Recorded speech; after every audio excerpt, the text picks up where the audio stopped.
ачып айтсам катуу болуп калат, бирок бул кыргыз элинин шору. Же болбосо уйкусун бышырып алып түштөн кийин келет. Мен азыр өкүнүп атам, ошолордун ошондой жалпоо болгонуна менин да күнөөм бар экен. Мен 200 000 сом эч качан алган эмесмин. Ал жок нерсе. Эгер Тажикстанга кирип келсе каптап, ал бир айдан кийин бизге келет. Мен өзү жаш мезгилимде ушул машина айдаганды жакшы көрчү элем. Саясаттан кетип алсам деген ой пайда болгон.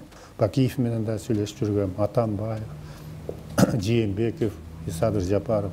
Баарынын ою жакшы, элиме ушул маселелерди жазсам, эл жакшы жазса, мен кийин пенсияга чыкканда жыргап жүрсөм.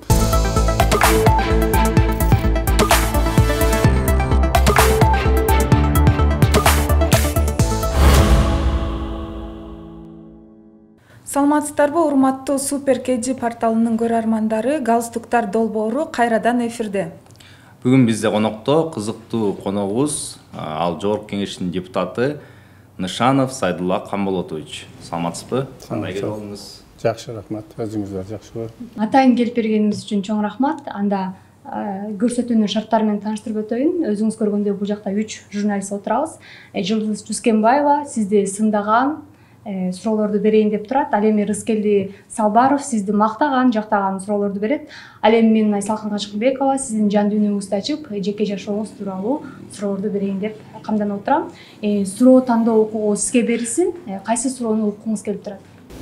Мага баары бир. Анда салтка айлангандай мен баштайын, анда суроо берип.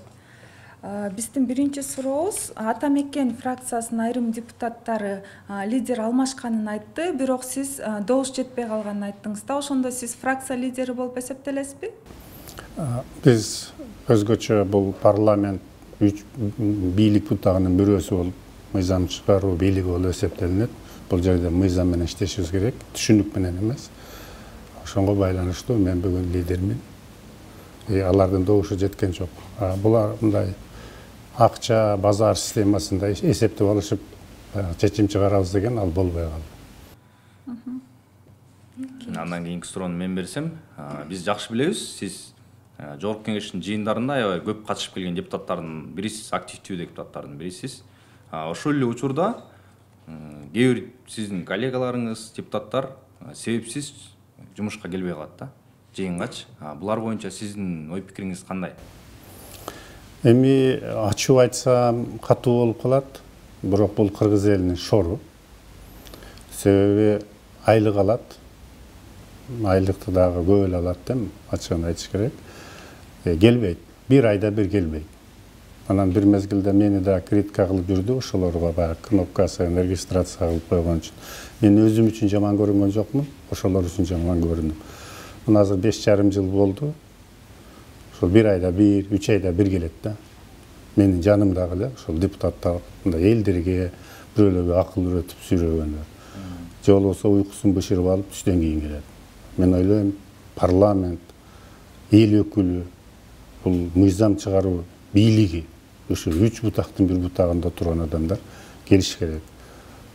Бардык маселеге катышыш керек. Анан эл шайлагандан кийин элдин мүддөсүн актап иштеп бериш керек.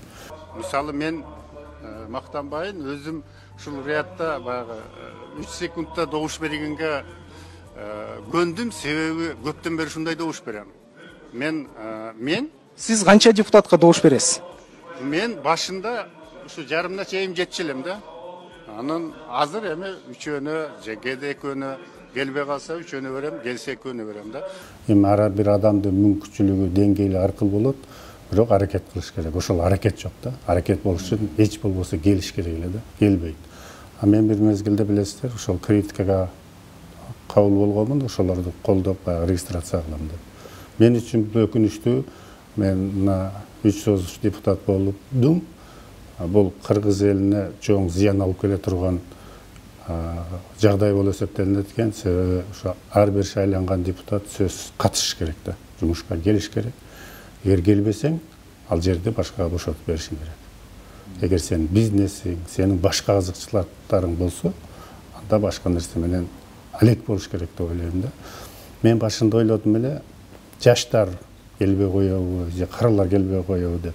Ал возрастына карабайт экен, жашы да келбей коет экен, карысы да келбей коет экен да.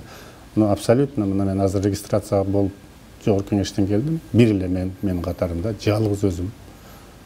Азыр камераны карасаңыздар болот, регистрация кылып келдим. Мен үчүн да өкүнүчтүү. Фракциялаштарыңыз үчүн дагы кнопканы басып келдиңиз да ошондо азыр? Эми баскан мезгилде басканбыз да, азыр баскан жокмун. Алар сизден суранабы басып койчу деп? Мурун суранат эми адам болгондон кийин бирөөсү айтат балам менен баламды садикке алып беришим керек, же болбосо ооруп калды дейт, же бир башка маселени айтат. Бирөөсү айтат жолугушууга кетип атам дейт. Эми биз адамбыз да кээде ишенесиң. Кээде ошондой болушу да мүмкүн да, бирок айлап жылдап болбойт да. Ошол кадамыңызды туура деп эсептейсизби? Жок, мен азыр өкүнүп атам. Ошолордун ошондой жалкоо болгонуна менин да күнөөм бар экен деп. Жогорку кеңештин депутаттары жакында эле эмгек өргүүгө чыкты. Ал ортодо ошол эмгек өргүүгө ар бир депутат 200 миң, 300 миңден акча чыкканы катуу талкууга алынды. Эгер ошондой акча төлөнсө, эс алууну каяктан баштайын деп турасыз? Эми мен жоопкерчиликтүү айтып коеюн. Мен 3 соц депутат болдум. Мен 200 миң сом эч качан алган эмесмин. Ал жок нерсе. Эң мындай мен тажрыйбасы көбүрөөк, стажы көбүрөөк депутаттарга кирем, эми 3 соц, 4 соцтары. Мен ала элекмин. Мына жоопкерчиликтүү айтам да. Башкалар алышы мүмкүнбү? Мен 200 миңди алышы мүмкүн эмес, алса бир генералдар алышы мүмкүн деп ойлойм. Анан спикер болгондор алышы мүмкүн, бирок алардыкыда 200 миң болушуна менин көзүм жетпейт. Ал эми мынау орто депутаттар ал сумманын жарымына да зорго жетет. Экс-депутат Исхак Масалиев эмнеге таяна айтты анда? Ал да депутат боло турганда. Ал киши өзү эч качан алган эмес. Ал киши былтыр майда кеткен. Бир жыл болду го депутат болбой алганына. Май июндарда кетсе керек эле, жаңылбасам. Ал эми эмне үчүн айтканын өзүнөн сураш керек, бирок туура эмес айтты. Канча аласыздар? Мисалы депутаттын айлыгы 25 миң сом. Анан ар бир адам өзүнүн иш тажрыйбасына каралат, канча жылдык стажы бар. Мен эми айтып коеюн, 36.555 сом колума тийген ошону.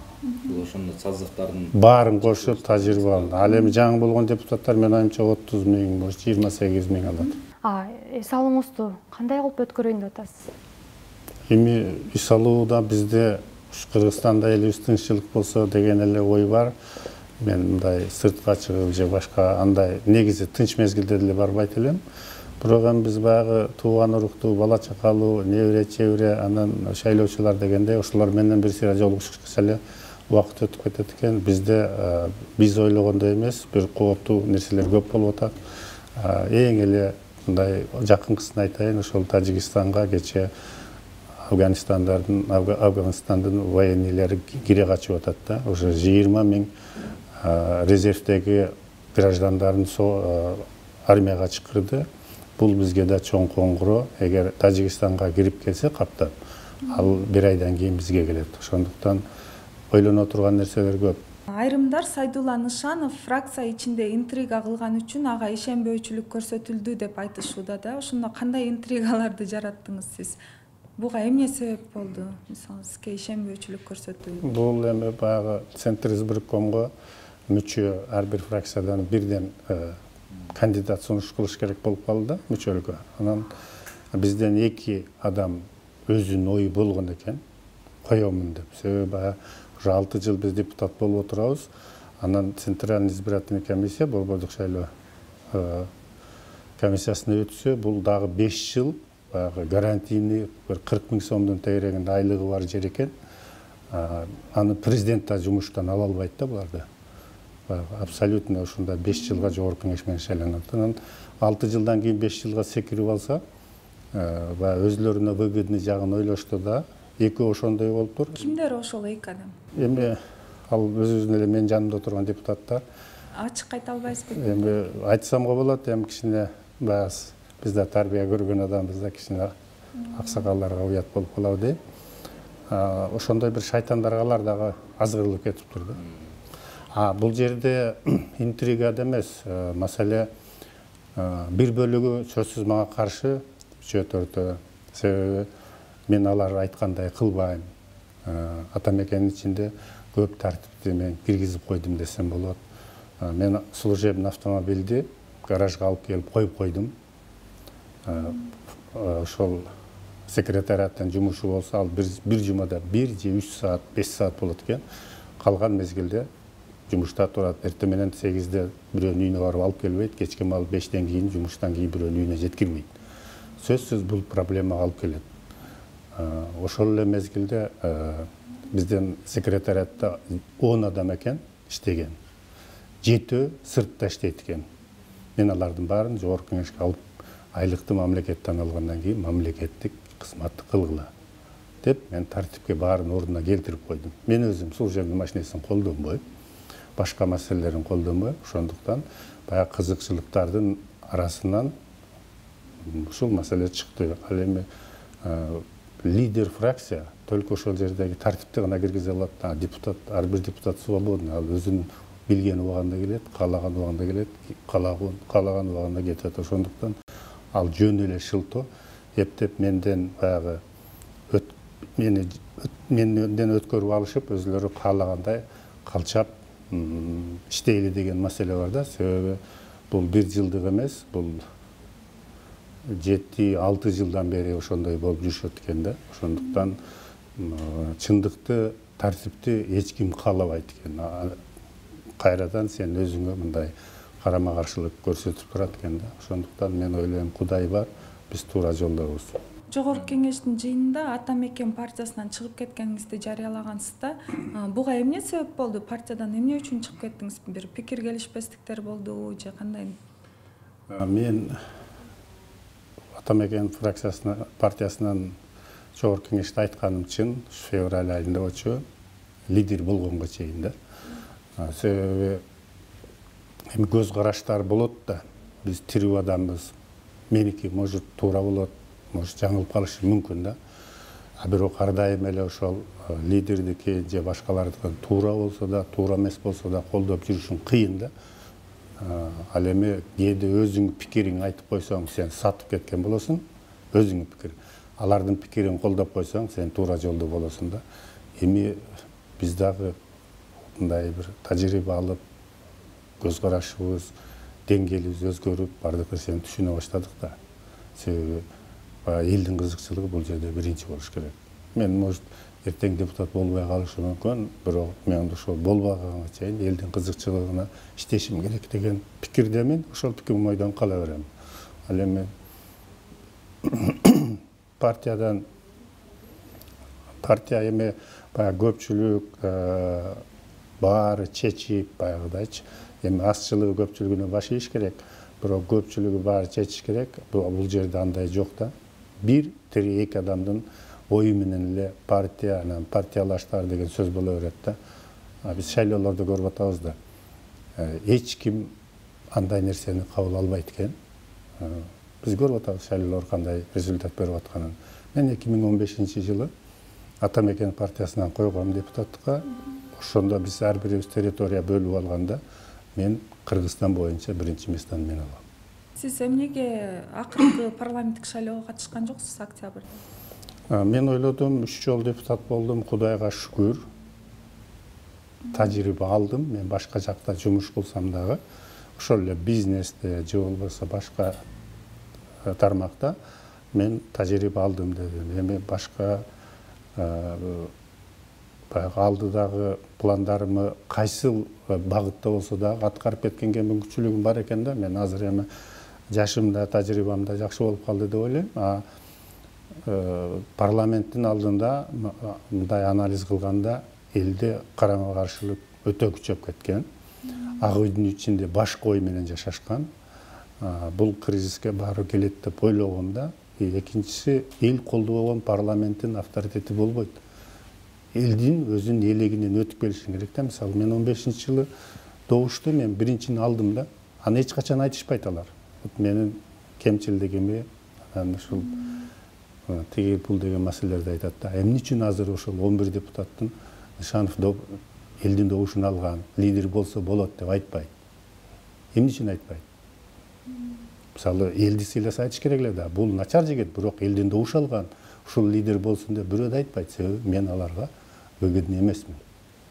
Айтканын кылган, дегенин кылган адамдар ал жерде жүрөт. Ата Мекен партиясында канча жыл мүчө болдуңуз?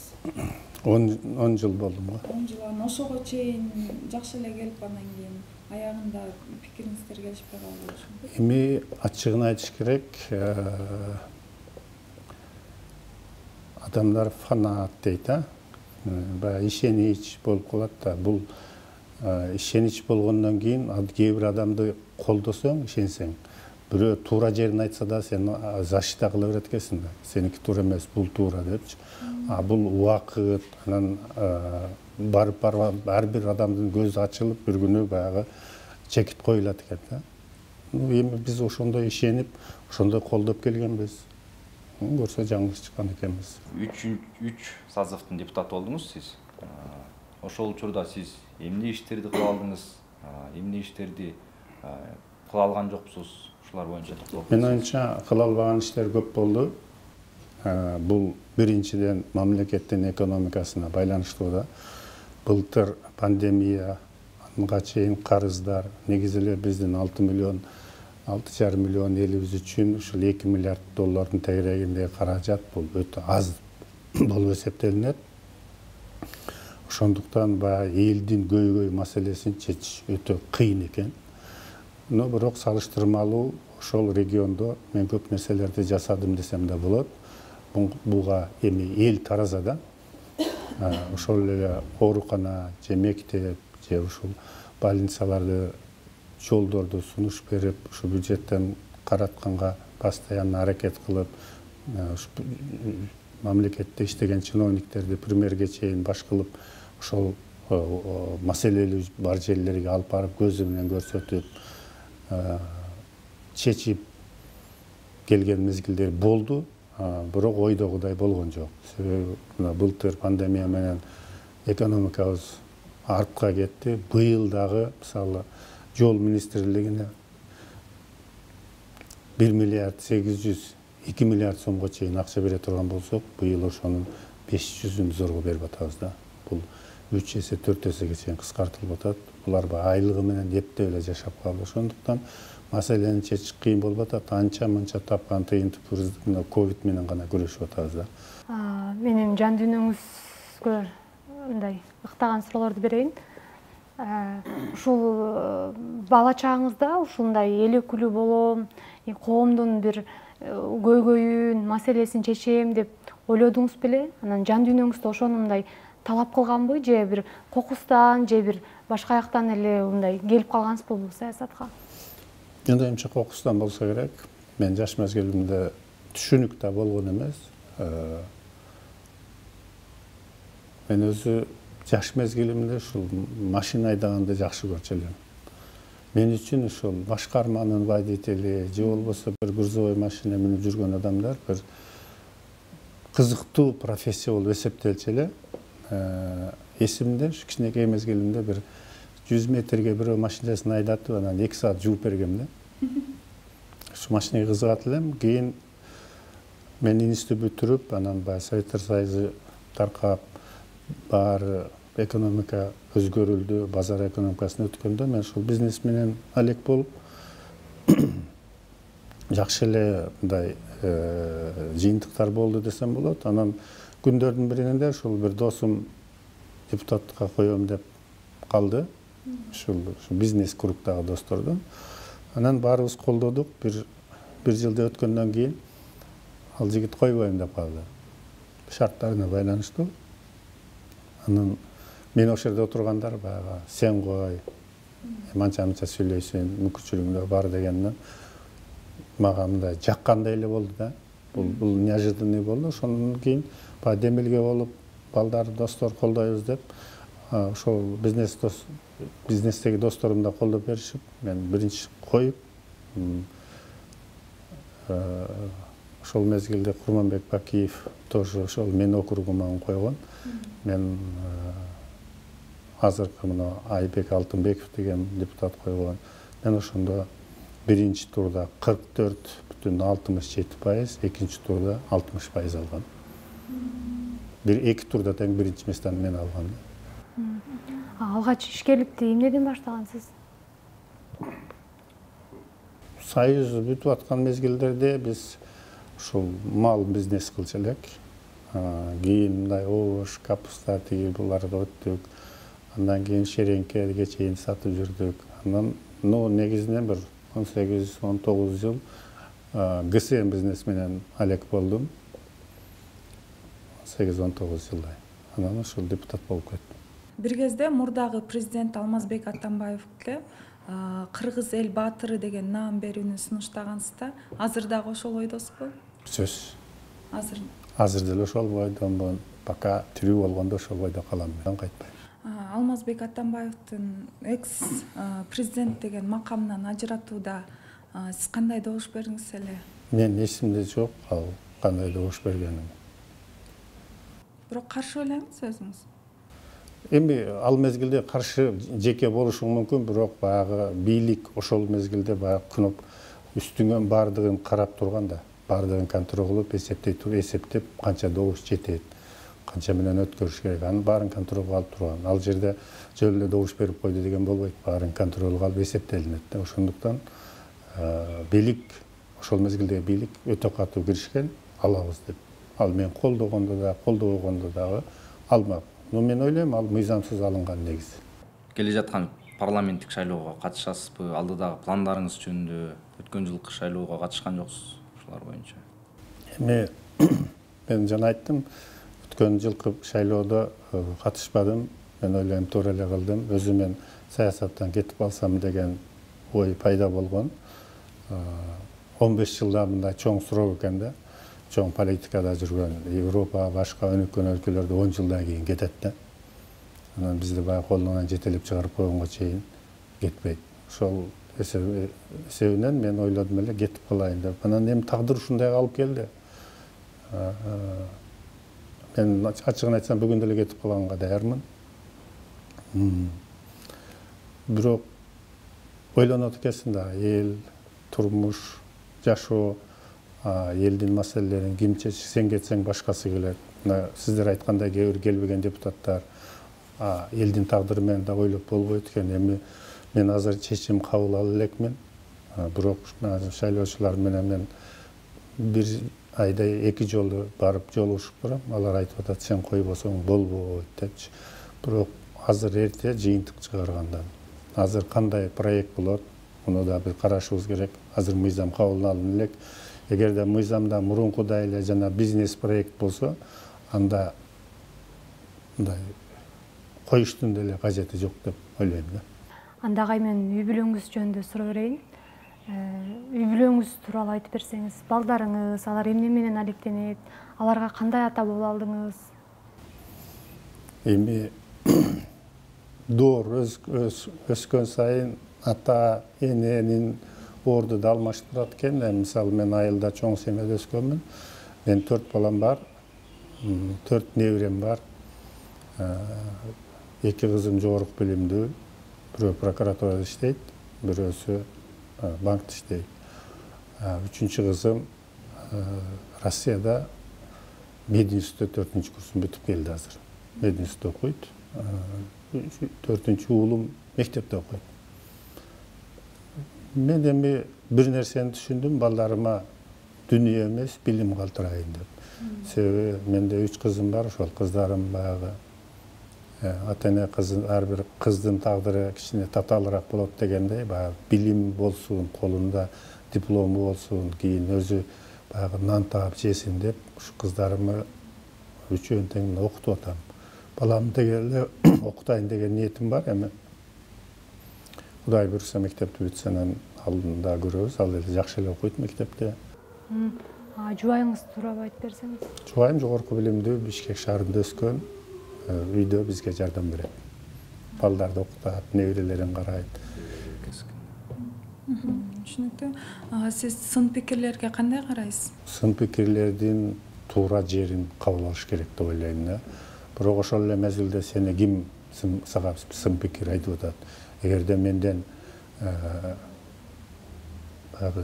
жакшыраак жашап дейин, же болбосо тыңыраак жашап, мамлекет үчүн, эл үчүн көп нерселер жасаган адамдар болсо, мага караганда мен сөз угам, аны анализ кылам. Бирок жөнөкөй адам кылса деле кылам, бир сыйга анализ кыласың да, тирүү адам болгондон кийин. Бирок орду болуш керек да, баягы көрө албастыкта же болбосо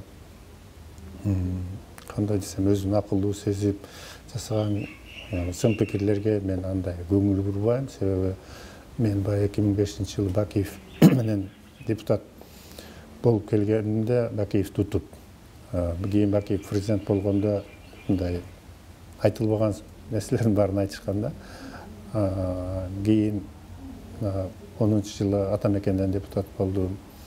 Ал жерде дагы билесиздер, мародеру, не мародеру деп бир топ маселелер болгондо биз дагы мындай ортодо кыйналганбыз да. Ким менен келдик, кандай болдук. Ошондуктан ар бирин анализ кылыш керек. Но негизи адам болгондон кийин жүрөгү менен сезиш керек критиканы. Мен бир нерсеме ынанып жасайм. Мен эч нерсени ашык нерсе жасабайм да. Мен даже азыр айтып атам го, служебный машинемде жүрбөйм. Башка маселелерди эч нерсени ашык колдонбойм. Мен Ошко барсам дагы өз машинем менен барып келем.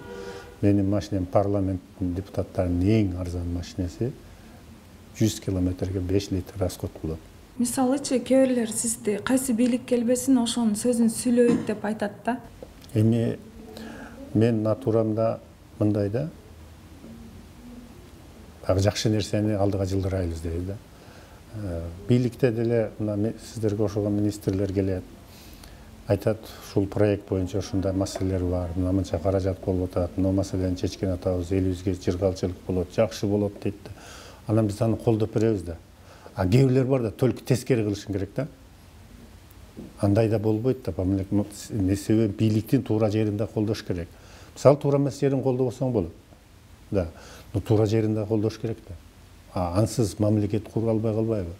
Кээ бирлер бар да, мындай только кычылык менен ганачы. Ал менин оюмча туура эмес. Ошол келген бийлик, мисалы, өкмөт, президент элине жакшы бир нерсе жасайын деп кылат, аракет кылат. Мен көргөн жокмун. Мына мен Бакиев менен да сүйлөшүп жүргөм, Атамбаев, Жээнбеков, Садыр Жапаров. Баарынын ою жакшы. Элиме ушул маселелерди жасасам, эл жакшы жасаса, мен кийин пенсияга чыкканда жыргап жүрсөм, мени баягындай урматтуу аксакал кылып, элим көчөдө сыйласа дейт, бирок баары качып жүрүшөт. Баары элге чыга албай калды. Мына азыркы Садыр Жапаровдон башкасы, мына действующий, калганын баарынын акыбалы бар. Элди аралай албай калды. Себеби бир нерсе бар экен, мен ойлондурган. Ошол президент болуп келген адамдардын окружениясы 4-5 бузук болот экен да. Акчаны да ошолор жасайт экен. Анан президент кыйналып качып же бир нерсе же камалса, алар мындай сыртта туруп алат, же болбосо бир жакта жүрө беришет экен, себеби акчаны көп жасап алган. Убагында туура нерсени айтпайт. Менин оюмча президентти ошо окружениясына өлтүрөт экен да. Эгерде бардык адамдарды канча эл менен көп контакт болуп, президент сүйлөшүп, акты ак, караны кара деп билсе, менин оюмча эл баары бир боорукер болот, жардам берет да. Биздин студияга келген ар бир конок ушул эч кимге айтпаган, эч ким билбеген бир сырын айтып кетиш керек да. Өнөрүн көрсөтүп, анан аны биз дагы сизден талап кылабыз. Мен үчүн жаш мезгилимде ошо балык туткан өтө жакчы эле. Анан биз койго айтарчы элек да. Анан түштө сайга түшүп, бизде Кара Үңгүр дарыясы өтөт. Анан балык тутуп, кызыгып калып, анан кеч келип калсаң, кой туруп кетип калат да, түштө жатат эле көлөкөдө. Кой туруп анан жайылып кетип калат. Анан үйдөн урушат да, анан кечкурун койду таппай калсаң үйгө киргизбей коет эле да. Анан мен азыр ойлойм, ушу биздин балдарга салыштырмалуу, биздин баягы окугубуз же мүмкүнчүлүгүбүз бир койдон да ылдый турчу экен депчи. Ушуну менен биз кезектеги көрсөтүүбүздү жыйынтыктайбыз. Кайрадан амандашканча саламатта калгыла.